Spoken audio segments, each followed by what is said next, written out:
낮아지고 겸손해지고 베풀어야 됩니다. 섬기면 섬기는 기독교 교회의 그런 생명 아닙니까? 그런데 뭐죠? 굴림, 지배, 착취, 억압, 이게 중세교회의 그런 모습이었다는 사실. 바로 인본주의 때문입니다. 유물사상 인본주의. 인간의 뜻이 앞서고 유물, 그죠? 어떤 그런 물질이 앞서면 반드시 그 종교는요 타락하고 망할 수밖에 없습니다. 이 중세교회는 그야말로 주님께서 그 주신 좋은 기회, 그죠? 국교가 되는 그 얼마나 좋은 그런 그 선물입니까? 그런데 이것을 가지고 또 타락한 길로 가게 되어버렸다. 그것이 바로 이 중세교회의 그런 큰 아픔이요 고통이었다는 것을 볼 수 있습니다. 5번에 봅시다. 이제 종교개혁과 그 이후의 예배. 종교개혁은 그리스도의 자리에 교황이라는 한 인간이 앉아서 믿음보다는 제도 속에서 공적을 더 중요하게 취급하는 비성서적인 사실에 대해 개혁의 필요성을 느꼈던 것이다. 종교개혁 루트가 그죠? 이렇게 했지 않습니까? 그 중세교회의 모든 그런 교황층에는 모든 일들이 도저히 이 루트가 보기에는 이것이 말씀과 맞지 않습니다. 루트가 당시 신부였죠. 사례였습니다. 루터가 보는 그 캐톨릭이죠. 캐톨릭 그 교회의 모든 볼 때는 이것은 도무지 말씀과는 엇박자다. 묵갈 수 없다. 그래서 일어났습니다. 위텐베르크 그죠? 그 성당에 안에다가 95개 조항을 반박을 하고 붙여 놨습니다. 이게 이제 시발점이 된 것이죠. 그 캐톨릭 교회의 그 모든 그 부정과 부패를 다 95가지 가지고 3m 붙여 놨습니다. 보라는 것이죠. 믿음보다는 뭐죠? 어떤 제도 속에서 공적을 더 취급하는, 나타내는. 다시 말하면은 하나님보다는, 주님보다는 인간의 그런 교황을 중심한 인간적인 그런 공적을 더 앞서 세운 것이 바로 당시 그 로마 캐톨릭 교회의 그런 중세교회의 큰 오리였다는 것을 루터가 알았습니다.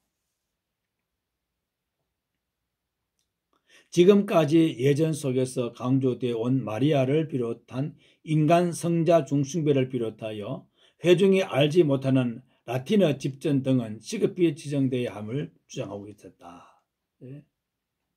마리아 그죠? 얼비스에서 성자 중충했다는 것이죠. 어떻게 사람이 어떻게 될 수 있습니까? 성자가 될 수 있습니까? 못 되는 것입니다.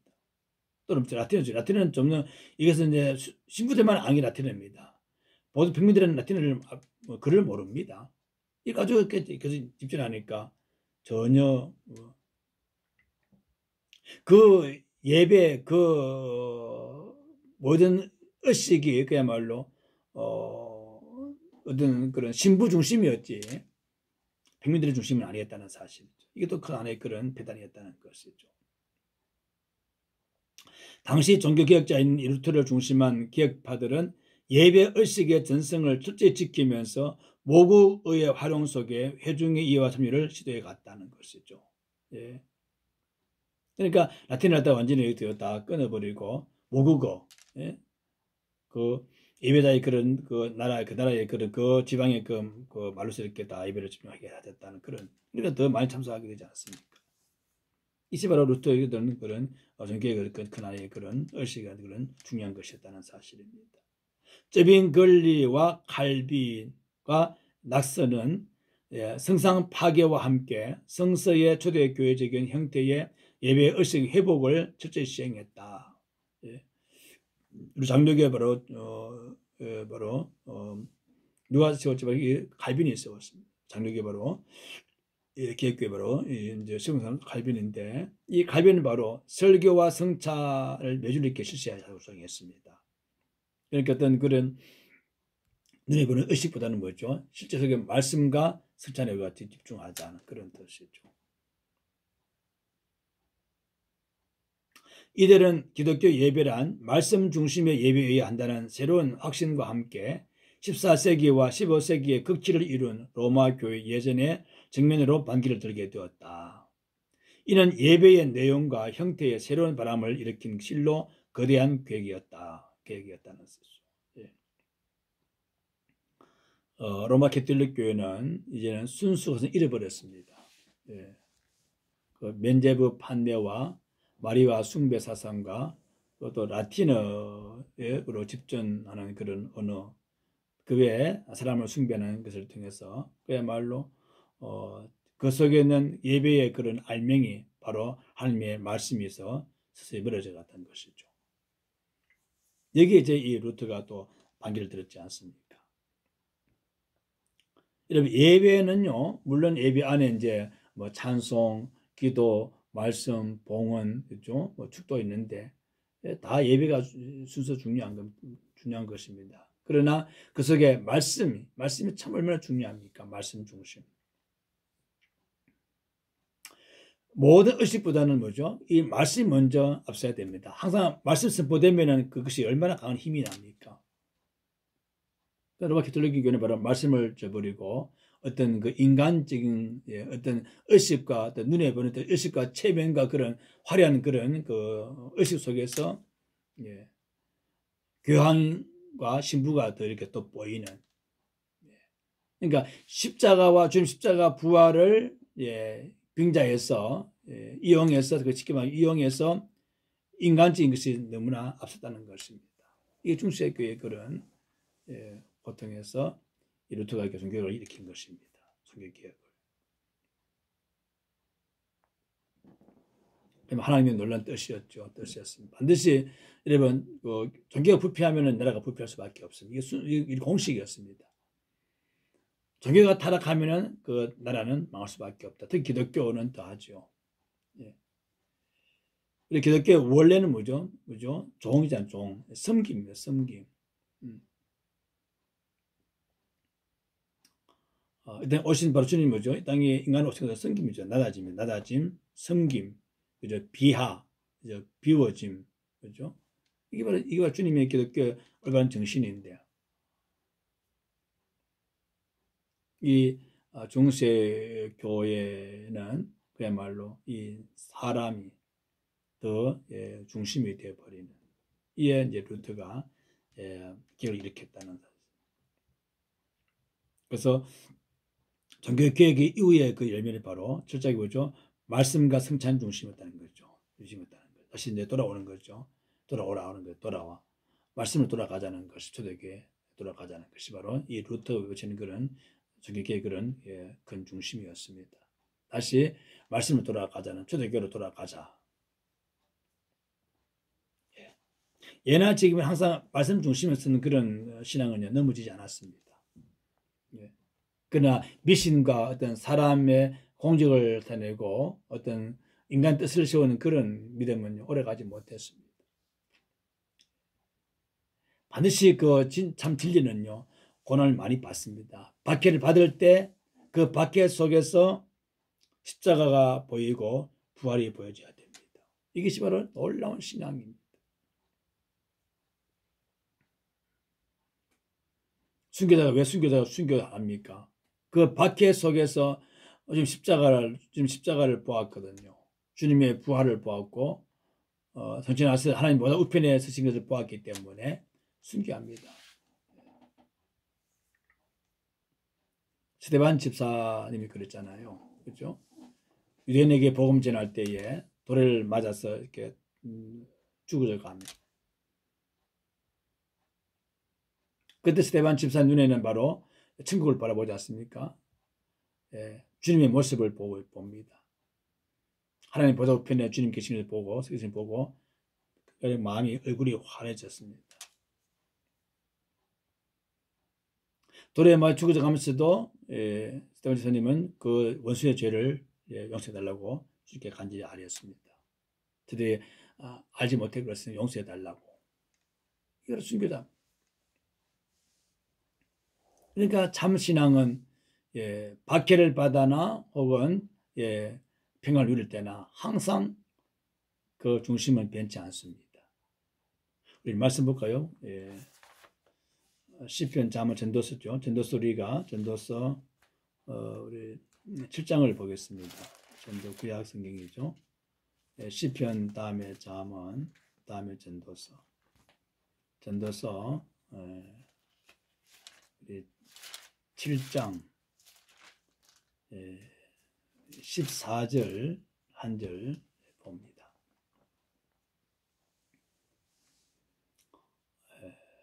형통한 날에는 기뻐하고 곤고한 날에는 되돌아 보아라. 이 두 가지를 하나님이 병행하게 하사 사람이 그 장래 일을 능히 헤아려 알지 못하게 하셨느니라. 형통할 때는 기뻐하고 곤고할 때는 뭐죠? 되돌아 보아라. 이게 늘 교차해서 온다는 것이죠. 형통할 때도 하나님, 내 하나님, 그죠? 곤고할 때도 내 하나님. 내 모든 삶의 모습에서 늘 나를 갖다가 계획시켜 나가야 됩니다. 계획을 해 나갑니다. 내 믿음의 계획이 무엇입니까? 하나님 보시기에 원치 않는 것을 조금만 끄집어내서 성령의 불로 태워버리는 거죠. 주님 보시기 원치 않는 것입니다. 내가 기준이 아니고 하나님의 기준입니다. 하나님의 기준에서 나를 바라보는 거예요. 내가 진정 참다운 예배자가 맞느냐? 예배 속에 내가 앉아있지만은 나는 정말 주님께 보시기 합당한 자냐 하는 것입니다. 자신 돌아보는 거예요. 그 욥이 왜 그렇게 위대한 사람이 되었습니까? 그죠? 형통할 때 욥은 만사가 잘 될 때 욥은 언제나 두려움으로 주님 앞에 예배를 드렸습니다. 자기 자식이 자녀가 이제 생일을 할 때면은 얼마나 기쁩니까? 온 가족이 다 모여서 이렇게 잔치를 펼쳤습니다. 즐겼습니다. 그 다음날 꼭 이 생일 당한 자녀의 나이대로 번제를 드렸다는 것입니다. 단을 샀다는 것입니다. 혹시 우리 아들이 어제 그 생일날 때 그 평안함 행동 속에서 범죄하시지 않았느냐는 이 평안함과 이 행동 속에서 주 앞에 잘못된 것이 행하지 않았는가. 여기에 이 욥은 생각해서 그 다음날 꼭 자기 자녀의 나이 수대로 이렇게 번제 드렸다는 것입니다. 이게 욥의 신앙이었습니다. 그러니까 모든 이게 만사가 형통 잘 될 때도 주님을 앙망하고 사랑하고 그리고 고난 당할 때, 환난 당할 때 모든 게 다 쓰러지고 다 고통당하고 죽을 수 있는 그런 고통에서 주님을 다시 바라보았다는 겁니다. 유명한 고백이죠. 주신이도 여호와시요 그도 가신 분도 하나님이니 주님을 찬양합니다. 욥기 1장 21절 욥의 고백입니다. 종교개혁 참으로 합당한 개혁이었죠. 그 부패한 그 종교 중세 그 시대의 그 모든 그 타락함을 루트가 다시 이렇게 새롭게 이제 다 드러낸 것이죠. 이것이 바로 종교개혁의 그런 예배였습니다. 또 여섯 번째 현대교회를 봅니다. 현대교회 예배를 봅니다. 현대교회 예배 동향을 말할 때마다 빠뜨릴 수 없는 것은 1963년부터 1965년까지 열렸던 제2차 바티칸 공회이다. 로마 캐톨릭 교회는 그들의 현대 종교 개혁이라고 불리는 이 회의를 통하여 지금껏 그들의 미사가 라틴어로 국한되었던 것을 과감하게 탈피하고 예배자들의 모국어로 대체하도록 하는 결정을 내렸다. 이게 참 다양한 그런 모습이었습니다. 3페이지에 갑니다. 구교의 새로운 바람은 개신교까지 예배의 참 의미와 중요성을 새삼 깨닫게 된 계기가 되었다. 이 구교, 캐톨릭교회 이렇게 개신교까지 예배의 참 모습을 이렇게 보게 됐다, 이렇게 배우게 된 것이죠. 깨닫게 되었다는 겁니다. 각 교회마다 예배 의식을 돌아보게 되고 예배당 안의 구조를 살피며 성직자의 역할에 대한 관심이 이르기까지 모든 것을 새로운 각도에서 주시하게 되었다. 그 장로교 창시한 이 갈비는요, 새롭게 성경에 입각한 그런 예배를 늘 갖추게 되었다는 것이죠. 예. 예배당 그 안에 그런 구절을 보면서 이제 거룩함으로 새롭게 다 바꾸어 버리는 거죠. 성지자의 그런 역할이 뭐죠? 바로 말씀을 전강시 이 신임을 목회자죠. 그 생명이 바로 말씀 전하는 그 생명이 아닙니까?